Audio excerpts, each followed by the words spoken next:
Diciembre de 1997. En un cuarto cerrado lejos de las cámaras, y antes de que México hablara de cambio democrático, dos mujeres miraban cómo el fuego consumía fotografías atravesadas por una tarántula viva. No era una reunión política. Según las versiones que persiguieron a Marta Sahagún, aquello era una escena de dominio, miedo y obsesión. No se trataba solo de estar cerca de Vicente Fox. Se trataba de entrar en su voluntad, cerrar el paso a sus rivales, y convertir a Fox en el centro de un poder que ella no pensaba soltar. Hoy Marta Sahagún vive lejos del escenario nacional en el rancho San Cristóbal en Guanajuato junto a Vicente Fox. Pero esta no es una historia de retiro tranquilo. Es la historia de cómo una mujer nacida el 10 de abril de 1953 en Zamora, Michoacán, pasó de vender queso y administrar una farmacia a convertirse en una de las figuras más temidas del sexenio, que prometió acabar con 71 años de viejo régimen. Marta no nació en una familia poderosa. Nació en una clase media modesta en un país donde muchas mujeres crecían con un destino ya escrito: casarse, obedecer, cuidar la casa y resignarse. Ella nunca pareció dispuesta a aceptar ese papel. Trabajó vendiendo queso, después administró una farmacia, pero esos oficios pequeños parecían quedarle cortos. Según los relatos que intentaron explicar su carácter, Marta tenía una necesidad feroz de no ser invisible. No quería acompañar una vida, quería dirigirla. En 1971 se casó con Manuel Briviesca Godoy, un médico veterinario. Sobre el papel, era una vida estable. Matrimonio, hogar, hijos. En la práctica, la casa se llenó de discusiones, desgaste y resentimiento. Marta se sentía atrapada en una existencia demasiado estrecha. Esa frustración se convirtió en hambre de reconocimiento, hambre de control y hambre de poder. Por eso su entrada al PAN y su acercamiento a la política no fueron un simple cambio de actividad. Fueron una salida contra la irrelevancia. Entonces apareció Vicente Fox. No todavía como presidente, sino como posibilidad. Para Marta, Fox era una puerta hacia otra vida, una escalera para dejar atrás la farmacia, el matrimonio desgastado y la sensación de no ser nadie. Pero el poder prestado siempre es frágil. Depende del afecto, la conveniencia y el deseo de otra persona. Marta no podía aceptar que su ascenso dependiera solo de eso.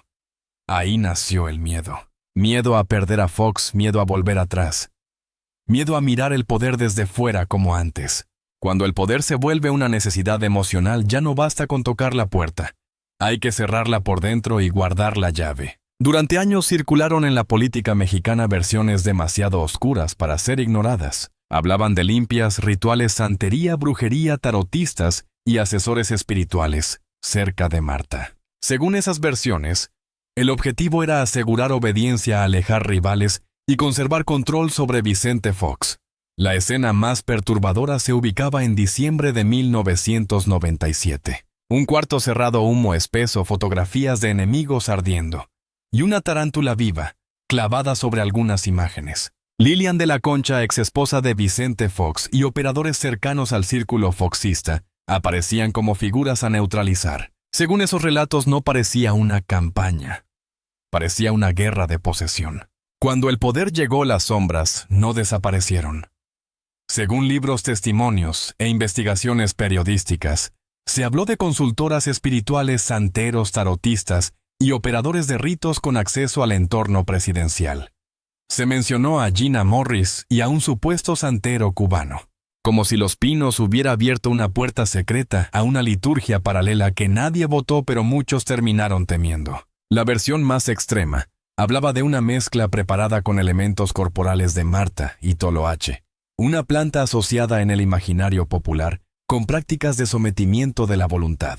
Según esos relatos, esa sustancia habría sido administrada en bebidas de Fox bajo el nombre de vitaminas. La imagen era demoledora. Un presidente que prometía democracia mientras crecía la sospecha de que Marta no acompañaba el poder, sino que lo ejercía. Muchos observadores comenzaron a decir que Fox se veía más apagado, más dependiente y más dispuesto a ceder espacios que un presidente no suele ceder cuando conserva intacto el mando. Cuanto más crecía Marta, más se extendía la idea de que no era solo una esposa influyente. Era una voluntad dominante, Una mujer sin cargo formal suficiente para mandar, pero capaz de mandar por cercanía, presión y misterio. Mientras esa lucha por el control avanzaba en la cima, en su casa crecía otra factura. Manuel Jorge y Fernando Briviesca, los hijos de Marta, no crecieron en una familia de límites claros y ternura constante. Crecieron en medio de un matrimonio desgastado y una madre que miraba cada vez menos hacia dentro de su hogar. Los hijos siempre entienden más de lo que los adultos creen.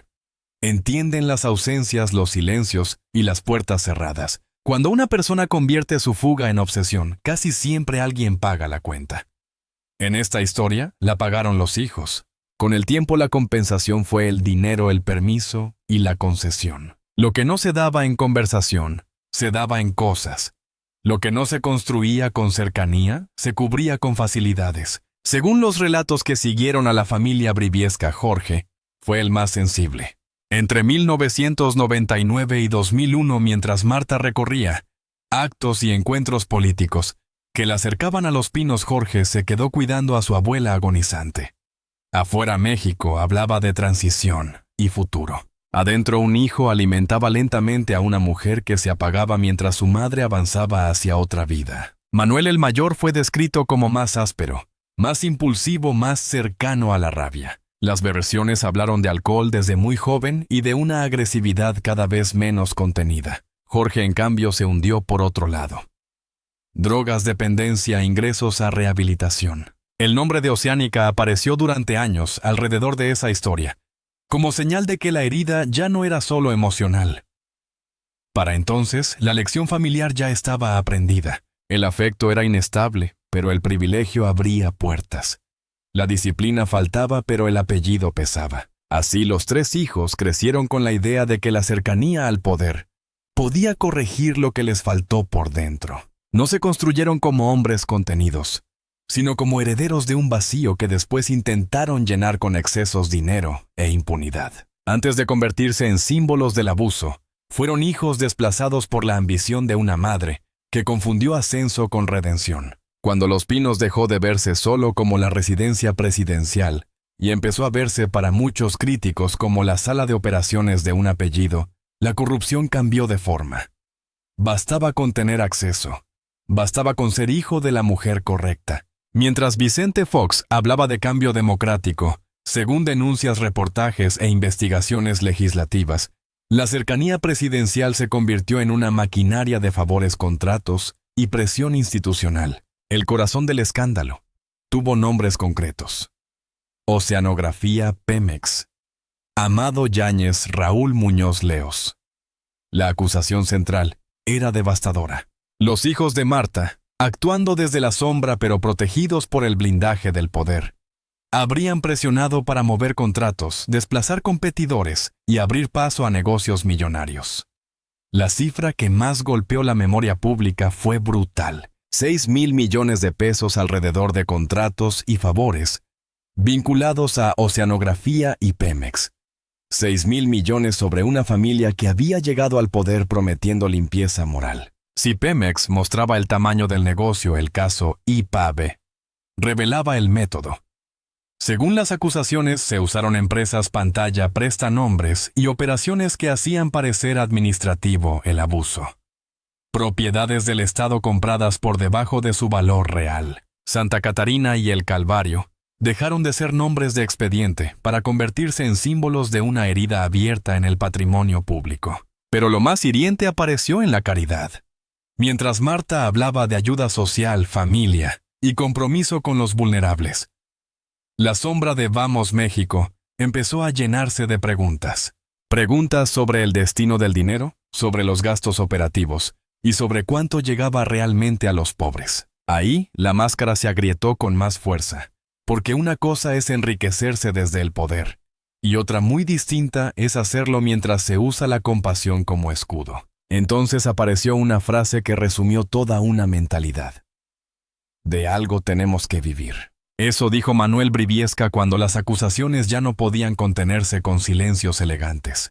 La frase sonó menos a defensa que a confesión moral. Parecía decir que el Estado era una herencia familiar que el poder debía alimentar a los cercanos, y que el privilegio no era vergüenza, sino costumbre. Pocas palabras explican mejor lo que ocurre cuando una dinastía confunde lo público con lo propio. Ahí la historia dejó de ser solo un escándalo de tráfico de influencias y se convirtió en una batalla contra la verdad. Cuando comenzaron los señalamientos sobre los hijos Briviesca, Los Pinos no respondió con una transparencia capaz de cerrar dudas. Según los críticos, respondió cerrando filas y presionando a quienes incomodaban. Admitir una grieta en la imagen de Marta habría significado poner en duda toda la coreografía moral del sexenio de Fox. La red de protección también expulsó a quienes dentro del gobierno se resistían al teatro. Ahí apareció Alfonso Durazo. Su renuncia fue una advertencia. Marta Sahagún no se conformaba con ser una figura decorativa. Quería influir, decidir, proyectarse y preparar el terreno para llegar más lejos. Durazo habló de tentaciones dinásticas porque veía a una familia calculando cuánto más podía absorber del aparato del Estado. El 30 de noviembre de 2006, Vicente Fox y Marta Sahagún abandonaron Los Pinos. Desde lejos parecía el cierre normal de un sexenio, pero por debajo quedaba un país distinto al prometido.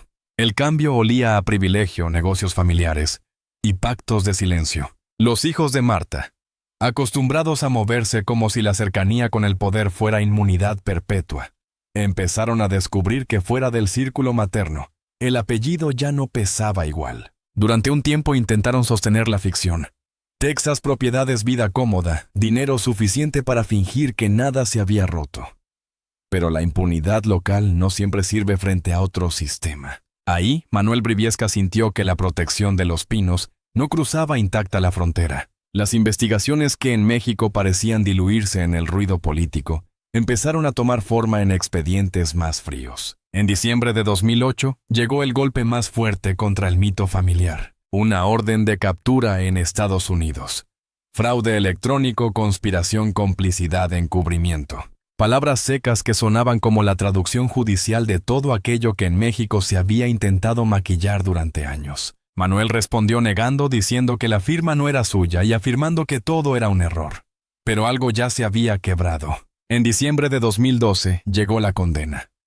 3 años de libertad condicional, multa y vigilancia. Para muchos, aquello no parecía suficiente frente al tamaño moral del desastre, pero alcanzó para dejar una cicatriz sobre el apellido. Por primera vez, uno de los hijos de Marta Sahagún no aparecía solo como operador o beneficiario de un sistema protegido, sino como un hombre alcanzado por una sanción fuera del refugio mexicano. Después vino el regreso. Guanajuato dejó de parecer santuario y empezó a parecer refugio. Los Briviesca, que alguna vez caminaron como príncipes del sexenio del cambio, cargaban investigaciones, descrédito, pleitos, abogados, y el eco de un apellido que ya no abría puertas con admiración sino con sospecha. Eso quedó cuando el hechizo del poder se rompió. Una madre que quiso asegurar el futuro de los suyos desde la cumbre del Estado, y terminó viendo cómo ese apellido se convertía en expediente, fuga y mancha. El poder puede fabricar silencio durante años, pero no puede fabricar olvido para siempre. Hoy Marta Sahagún ya no camina por Los Pinos. Vive en el rancho San Cristóbal en Guanajuato, junto a Vicente Fox, aferrada a una imagen de serenidad, retiro y obra social. Desde lejos parece una escena tranquila. Pero hay historias que no envejecen. Los números no envejecen. Los expedientes no envejecen. Las preguntas tampoco. 6,000 millones de pesos ligados en la memoria pública a contratos y favores, alrededor de oceanografía. Propiedades del Estado bajo sospecha en operaciones vinculadas al entorno de los Briviesca. Recursos de una fundación que decía tender la mano a los pobres, mientras seguían abiertas demasiadas preguntas sobre cuánto llegaba realmente a quienes necesitaban ayuda. Marta Sahagún quiso salir de la mediocridad a cualquier costo. Quiso no volver jamás a la insignificancia. Para sostener ese ascenso, según las versiones que la persiguieron, recurrió a influencia, presión, control. Blindaje político, manipulación del entorno. Rumores de rituales, guerras contra periodistas y protección familiar. Lo apostó todo a una idea. Si lograba dominar el centro del poder, también podría ordenar el resto de su mundo. Si aseguraba su lugar arriba, también quedaría asegurado el futuro de sus hijos. Y ahí se equivocó de la forma más cruel. El poder puede comprar tiempo, lealtades y miedo. Lo que no puede comprar es paz. No puede curar una infancia rota. No puede convertir privilegio en integridad. No puede transformar una familia herida en una familia sana, solo porque la rodee de dinero e influencias. Al final el precio no lo pagó solo el país. También lo pagó su propia casa. Ese es el verdadero legado de esta historia. No el brillo de una primera dama. No la fotografía junto al presidente. No los discursos sobre familia. No la fundación. No el rancho. El verdadero legado fue una herencia envenenada. Una familia que tocó la cima. Y terminó marcada por la sospecha, el descrédito. Y una pregunta que todavía incomoda a México. ¿Qué ocurre cuando una mujer no quiere acompañar al poder sino poseerlo? ¿Y cuántas vidas puede arrastrar consigo cuando descubre que ni siquiera eso basta?